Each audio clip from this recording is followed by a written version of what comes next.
As a leader, do you ever wonder if you should be strict or gentle with your people? Well, you need to be both. Be hard on the work, but soft on your people. A job is transactional in nature, but your people, they have the power to transform the job. You want to tap into that power. Now, you can't do that by ordering your people around or telling them what to do. They need to think on their feet and think for themselves. So research has shown that being hard on people limits them and it diminishes your culture. When you are hard on your people, they become hard on themselves. This actually instigates an automatic stress response. It causes people to protect and defend themselves. Long term, it leads to burnout. So instead of being open and receptive, people shut down, they close off. This protective and defensive stance, this is felt throughout your culture as ripples with your teams and with your customers. So it's important to realize this defensive posture, it is automatic. Nobody chooses to come to work to be cagey, shut down, negative, or defensive. This is a natural stress reaction that people take on when they feel threatened. And our opportunity for growth is limited inside this stress reaction. Some people will just do the very bare minimum because it's all that they can do.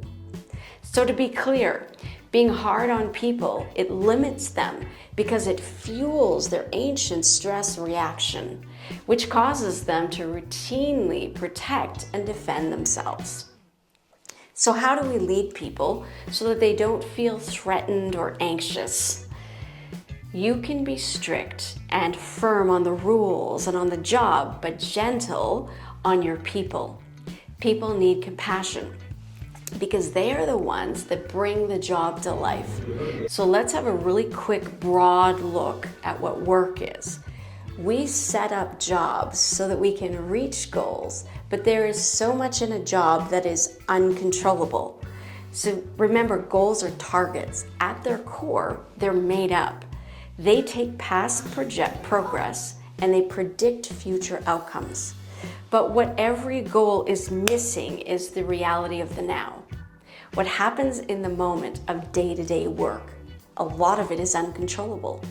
A job is people negotiating the real life territory to reach those targeted goals. The uncontrollable factors are the pieces of the puzzle that people have to negotiate and navigate every day. These things never work out as planned because they're not meant to. Plans or goals are like a map, but they're not the territory. Your people navigate the territory. And it's tough to do that when everything that goes wrong feels like a threat. You see, if all we had to do in our job was to run from or protect ourselves from problems, that would be fine.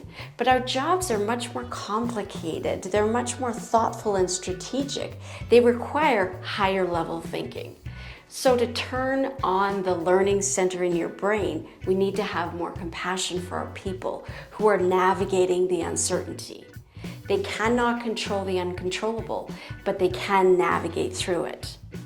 So here's how to lead with compassion so that people can be mindful and not stressed out.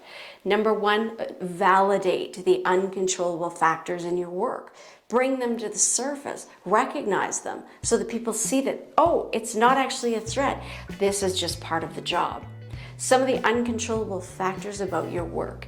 You cannot sustainably control other people, the economy, your customers, supply and demand, interest rates, the weather, or traffic.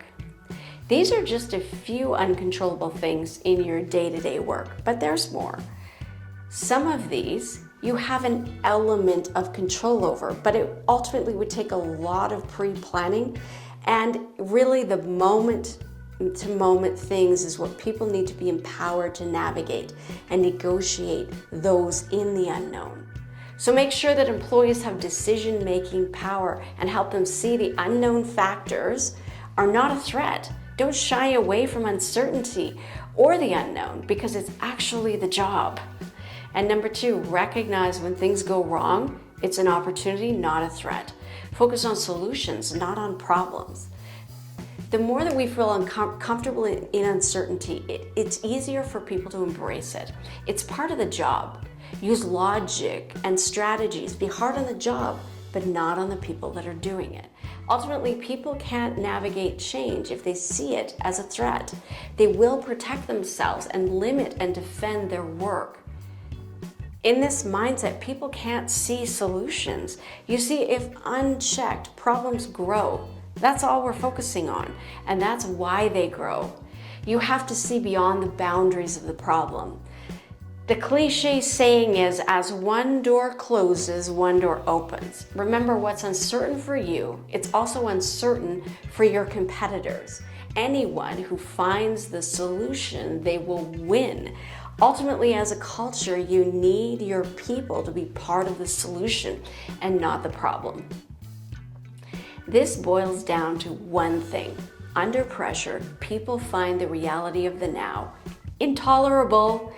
We don't like stress, so we unconsciously flee from it. We want to soften this reaction.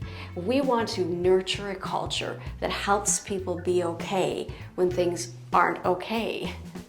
When things go wrong in your work, it's not a problem, it's a job. Leaders, you must uplift people enough that they see problems as possibilities.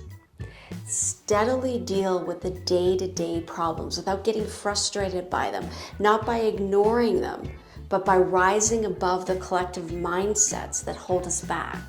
So in summary, in uncertainty, you must stay firmly grounded in the reality of the situation. Don't get distracted or ignore it. Communicate often and ask for help. Teams need to lean on each other and pull together in uncertainty. Stay present in the reality of your work, moment to moment. Remember to stay uplifted. Remind yourself of the purpose and the meaning of what you do. As you stay present and focused in uncertainty, you transform your work. Your work doesn't immediately change. You do. And then you change the work.